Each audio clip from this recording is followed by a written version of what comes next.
Okay, so hello mga my dear. This is pangkalahatan na reading mga my dear. Medyo bibilisan natin ito kasi 12 zodiac sign kayo my dear. So let's start without further delay my dear. This reading is for February 11, 2025, my dear. Okay, so one card tayo, my dear. Start tayo sa'yo, my dear Aries. Tingnan natin anong energy. Oracle card, my dear, ang gagamitin natin, ha? Oracle card, okay? Sabi, my dear, sa'yo, I'm so attracted to you, my dear. Okay, so ang nakukuha ko, my dear, sa card na to, posibleng meron mga tao, my dear, talaga, ang talaga napapa-head turn sa'yo, my dear, sa araw na to. Meron ka nabubuong attraction, my dear, sa mga tao sa paligid mo, my dear.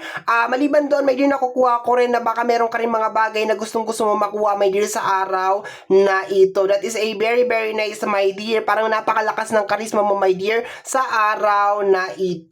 Posibleng meron mga ma-develop na feeling or any connection, my dear, sa araw na ito. Let's go tayo, my dear Taurus. Bilisan natin ang ating reading. Okay? My dear Taurus, February 11, you have here the energy of I don't react when people mention you, okay? So, my dear, nakukuha ako dito, my dear, yung pagiging maldito mo or pagiging maldita mo, my dear, sa araw na to. Posibleng meron kang mga maririnig na balita, makikitang mga posts or mga messages, my dear, or baka meron mga tao, my dear, na sinusubukan ka, my dear, na i-trigger, my dear, sa araw na ito, pero dead makutur talaga ang iyong energy. This is very, very nice, my dear, na energy kasi hindi ka nagpapa-apekto, my dear, sa mga tao, sa paligid mo, especially yung mga tao na that they are just only trying to destroy your day. Very, very nice, my dear, yung energy. Let's go tayo, my dear Gemini. My dear Gemini. Okay, sinusubukan ko i-compress ito, my dear, sa napaka-iksing oras. Okay? As much as possible, gusto ko sana mga 10 minutes lang itong reading na ito. Okay, let's go tayo, my dear. My dear Gemini. Kaya oracle card ang aking pinili.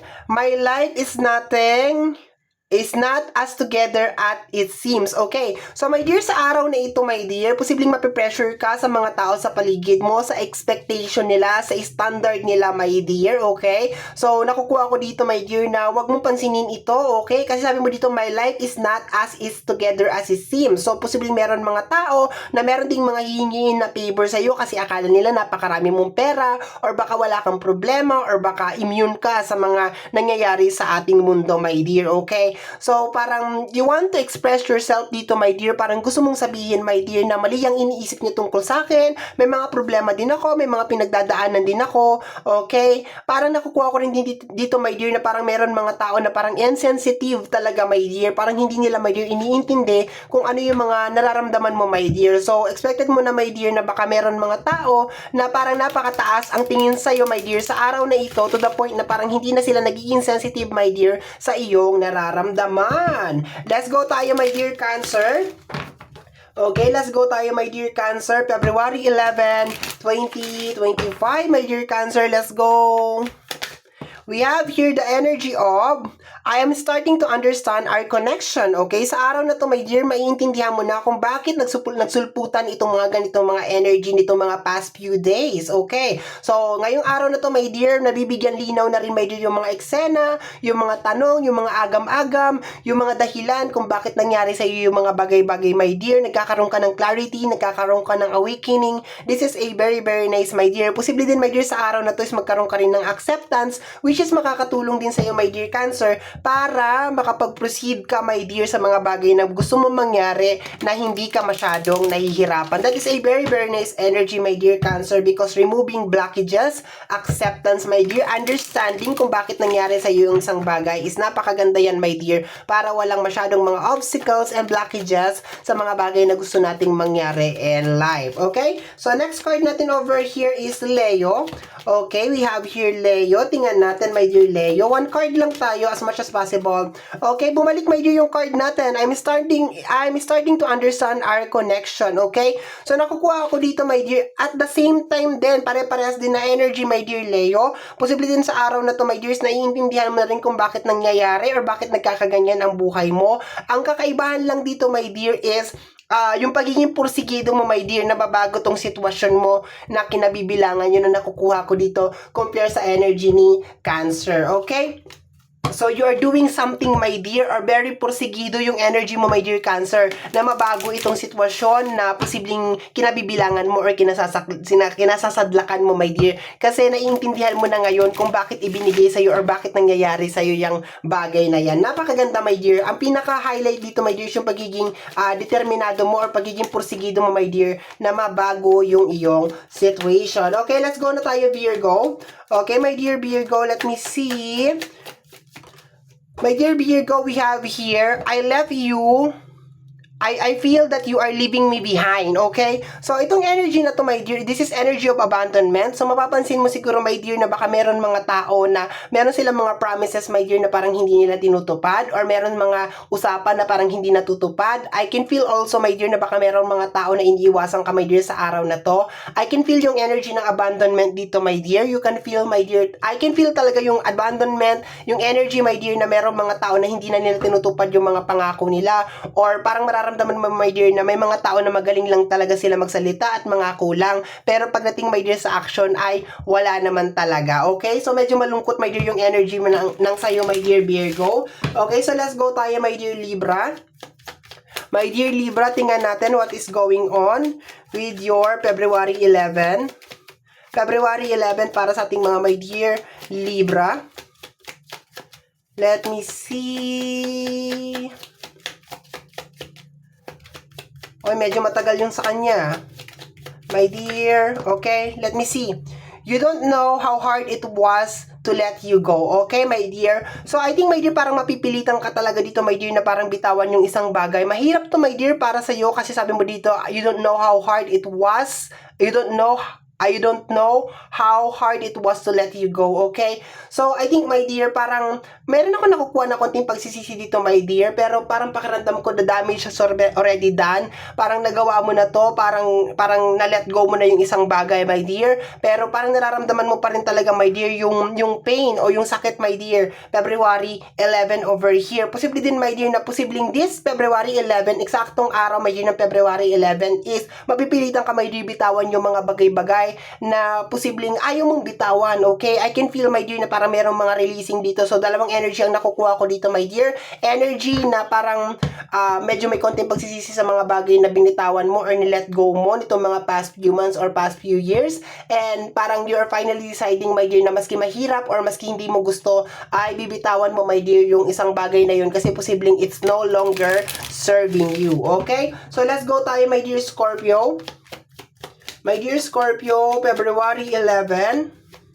My dear Scorpio, tingnan natin. You have here the energy of I want to feel that way again. Okay? So, sa energy ng I want to feel that way again, nakukuha ko dito, my dear Scorpio, na parang meron kang mga energy or meron mga sitwasyon or meron mga pangyayari, my dear, na parang nagbabalik tanaw kayo na nakukuha ko dito. Posibleng you wanna feel the love, okay? Yung care o yung isang sitwasyon, my dear, ng iyong buhay ulit. Kaso, ang nakukuha ko dito, my dear, hindi na siya mauulit-ulit. Kasi posibleng baka yung sitwasyon na yun ay hindi na talaga kayang ma-repeat or hindi na talaga kayang ma-duplicate, my dear. Okay? So, parang meron ka dito mga memories na magbabalik or meron mga sitwasyon na gusto mong mangyari, my dear. Pero nakukuha ko, my dear, na parang mananatili na lang siyang alaala or parang hindi na talaga siya kayang maibalik, my dear, kasi posibleng the damage has been done. Nangyari na yung sitwasyon or parang meron nang nangyaring lamat, my dear. So, parang baso ang nakukuha ko, my dear, na merong lamat. So, hindi na talaga maaayos, my dear, yun na nakukuha ko. My dear Sagittarius, we have here dalawang card. Dapat isa lang to. I know I messed up everything and I wish I could take back my words. Okay, my dear, pagsisisi to, my dear.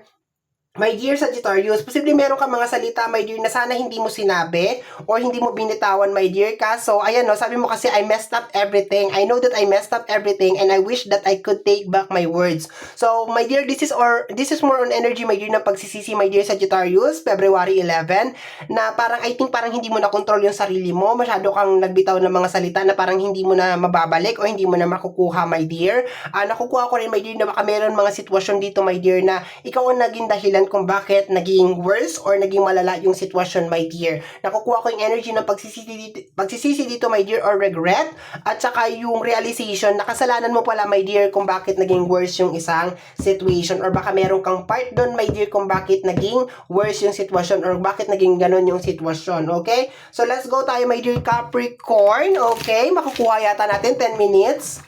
Okay, let's go tayo, my dear Capricorn.